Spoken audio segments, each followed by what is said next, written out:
সম্প্রতি নওগাঁয় থানা হেফাজতে থাকা আসন্ন এইচএসসি পরীক্ষার প্রশ্ন সামাজিক যোগাযোগ মাধ্যমে ছড়িয়ে পড়ে।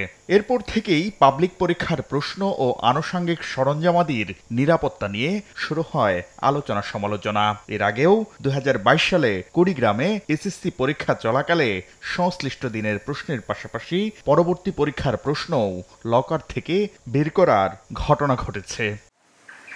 বাংলাদেশ আন্তঃশিক্ষা বোর্ড সমন্বয় কমিটি বলছে, নিরাপত্তা সংশ্লিষ্টদের অবহেলায় এই ঘটনা ঘটতে পারে। তবে একটি বিষয়ে প্রশ্নের একাধিক সেট ছাপানো থাকে, তাই কোনো বোর্ডে এ ধরনের সমস্যা হলেও বিকল্প সেট দিয়ে পূর্ব নির্ধারিত তারিখেই সংশ্লিষ্ট পরীক্ষা নেওয়া যাবে বলে জানিয়েছেন কমিটির সভাপতি।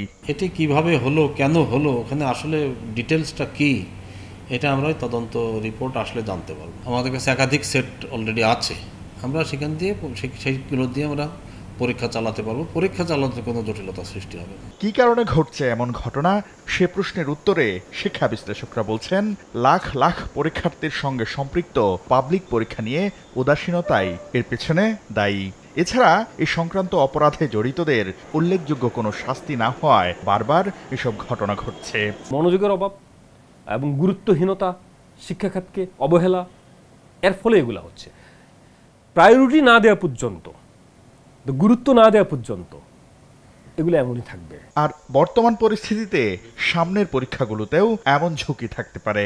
তাই আপৎকালের জন্য প্রশ্নসহ পরীক্ষার সরঞ্জামাদির নিরাপত্তায় সেনাবাহিনীকে সম্পৃক্ত করা যেতে পারে, এমন পরামর্শ দিয়েছেন অপরাধ বিশ্লেষকরা। যেহেতু আমরা একটা আপৎকালীন সময় বলি অথবা নিরাপত্তা সংশ্লিষ্ট বিষয়গুলোতে একটা সংকট আছে, পুলিশ নিজেরাও নিরাপত্তা সংকটের মধ্যে আছে বা ঝুঁকিতে আছে, তো এই সময়টুকুতে আমরা সেনাবাহিনীকে পাবলিক পরীক্ষার প্রশ্নপত্র সংরক্ষণ বলি, সেটি বিতরণ বলি, কিংবা এই ব্যবস্থাপনার সাথে সেনাবাহিনীকে আমরা সম্পৃক্ত করতে পারি।